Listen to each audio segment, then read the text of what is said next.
we've seen for the past couple months, we know the rumors surrounding Echo, the fact that they wanted to cancel it, that it was such a show, they needed to reshoot a bunch of it, that it was just a nightmare behind the scenes.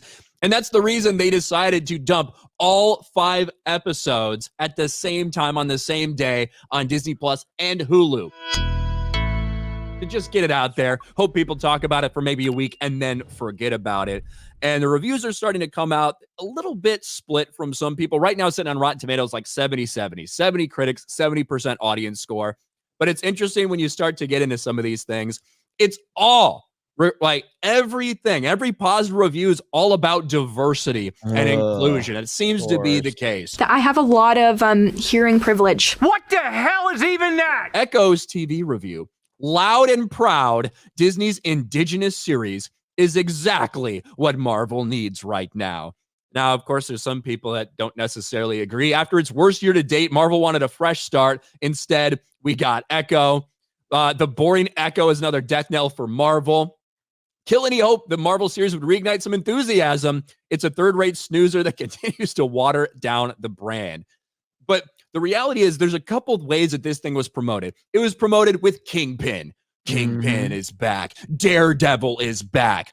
Well, not only does Kingpin once again get embarrassed in the typical MCU fashion when you finally get to the end of this thing, but also, what else did they use? Daredevil. The Daredevil fight, guys. You got to see Daredevil. He returns in Echo. He has 98 seconds of screen time. You know that terribly choreographed fight that we saw that was like, that got out there a couple days ago? That's all that Daredevil's in Echo. That's it. That's all you get. They teased a bunch of cameos, and they told you it's really important you go watch this because it's a woman, because she's deaf, because she's Native American, because she only has one leg. And surprisingly, the checkboxes seem to be all the positive reviews are really talking about. And the thing, the MA rating, so I've not watched the entire thing. I've watched the first episode. I'm going to try to watch the rest of them throughout the next couple days. So I couldn't just sit there and watch it over and over again. But from what I've heard from other people, there's no reason for the MA rating other than that one headshot that you saw in the trailer. That one like headshot out of the blue. That's pretty much the only reason that thing's rated MA. Other than that, it's just kind of typical Marvel violence.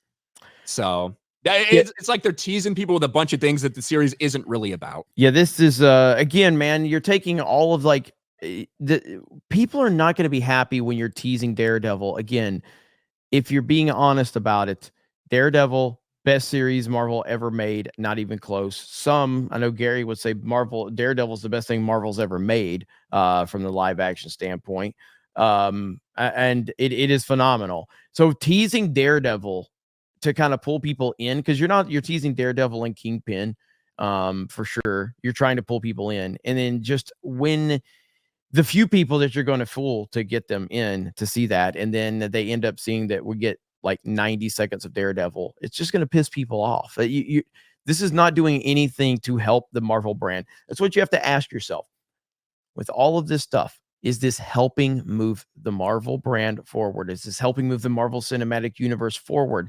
No, this is only making everything worse. All of the setbacks you've had, this is only going to set it back even more.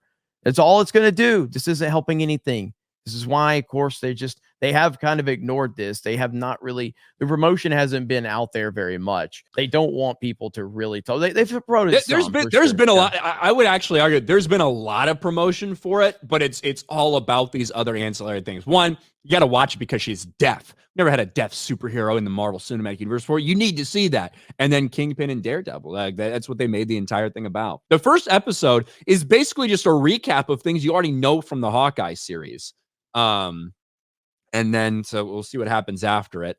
But I've seen a couple people's reactions, including Gary's, including some other people. Film Threat did a reaction to it as well. And we'll see how it all shakes out. I do think in terms of people that tune in, it's probably going to be pretty low. In terms of like Nielsen ratings 4 weeks from now, it's probably going to end up doing better than some of this other shit we saw just because they dropped 5 episodes of something on 2 streaming services. You know what I mean? They dropped Hulu and Disney Plus, right? Yeah. Right. So I think in terms of the amount of time it's going to be watched for, instead of, Secret Invasion gets, 1 episode premiere or whatever it may be, you're going to have, what, 4 hours of content versus 50 minutes of content. So even if it's watched by less people, I think it is going to do decently from a time watched perspective. But in terms of how many people tune into this, we will see. I think this is just gonna be a fart in the wind. It's just gonna it'll be here for a meme or two, and then people are just gonna forget about it completely. And that's their hope. Yeah, I heard that. I have a lot of hearing privilege.